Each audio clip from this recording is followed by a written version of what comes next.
Eric Cantor, he is the majority leader in the House of Representatives. He's been pretty wishy-washy on this thing. As the wind blows, so does Cantor. He starts to show that, well, yes, we might be open to moving a little bit as long as it's not matched with raising revenue, which of course means that you're not open to any kind of change at all. So he's saying now, because they need to be protected, these poor millionaires and billionaires are endangered species in this country. This is clip one, Lucas. Let's listen to Eric Cantor. He's our majority leader in the House.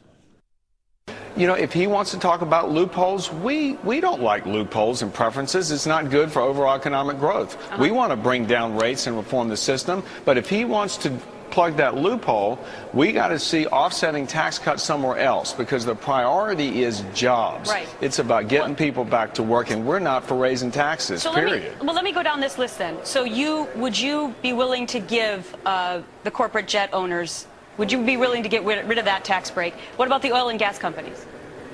Well, you know, again, I haven't really seen exactly what the president's talking about, but at the end of the day, his talking points is going after billionaires, millionaires, and what have you. Again, if you look at what he's talking about, it is the same argument that we had last November when we had the election, and that is that he and his party want to raise taxes on small business people in this country right now, and that's something that doesn't make sense. Yes, the president. I like how Eric Cantor is the majority leader of the House of Representatives, a linchpin in these negotiations, and then he says, well, I haven't really seen what the president is talking about. Well, I mean, look, everybody else in America sees it. They're talking about it. You're opposing it without having seen it, basically. But God forbid you don't protect those millionaires and billionaires. And then, why, Eric Cantor, are you saying that we are not for loopholes? If you're not for loopholes, don't put in the loopholes. The loopholes didn't just show up there. The loopholes are there because those protections were put into place by the Republicans, both in a majority and a minority in the House of Representatives, and they were also approved by a Republican president. The loopholes are there because you like them. So don't say you don't like them, you're not in favor of them. They're not there to protect anybody except the people that are sending you checks for your re-election campaign in Virginia. So for Cantor to say these things is totally disingenuous.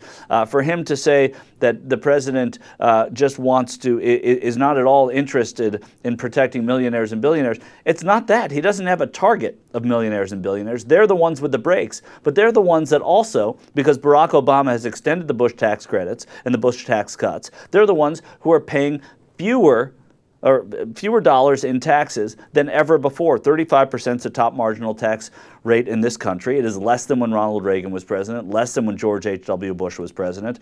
This is an anti-tax president if you put him in the context of history. And Eric Cantor refuses to do that. He lives in the moment. He looks at what is happening right now, and he is saying that the debt ceiling shouldn't be raised, even though, and we'll get to this again later in the show, the debt ceiling in its history has been raised over one or close to 100 times. Never before has there been this kind of a brouhaha. But you have, I love saying brouhaha, it sounds ridiculous. But never before has there been this kind of a fight over raising the debt ceiling. Now, maybe Orrin Hatch is right. Maybe we do need to revisit the tax code. Maybe we do need to revisit the debt ceiling as a philosophy or as a theory, as a way of getting our bills paid. But we have to get our bills paid. And we can't do it on the backs of America's poor.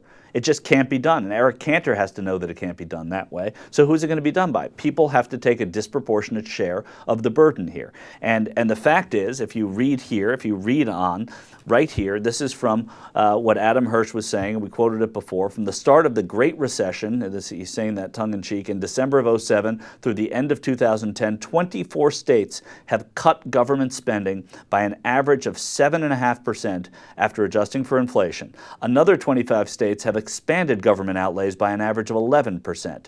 And the difference in these states' economic performance could not be more self-evident. Relative to national economic trends, states that increased spending enjoyed on average a 0.2 percentage point decrease in the unemployment rate, significant in unemployment, 1.4% increase in private employment, and 0.5% real economic growth since the start of the recession. So all the numbers that you want to see in the positive for job creation came from the states that spent. In contrast, states that cut spending saw an average of 1 percentage point increase in the unemployment rate, 2.1% loss of private employment, as opposed to a 1.4% increase in private employment for those that actually increase spending, and a 2.9% real economic contraction relative to the national economic trend. I mean, if you want a case-based study, there you have it. This is why there is such logic, and I'm not an economist, but as any economist would go on past performance. And this past performance, we're not talking about numbers from the New Deal. We're not talking about numbers from the Great Society. We're talking about numbers from December of 07 through December of 2010, and they all make sense. 0.2 percentage points decrease in the unemployment rate, 1.4% increase in private employment, and a 0.5% real economic growth since the start of the recession for states that spent more money. It's evident. It couldn't be more clear. This debt ceiling has to be raised, and they have to do it without cutting the entitlements.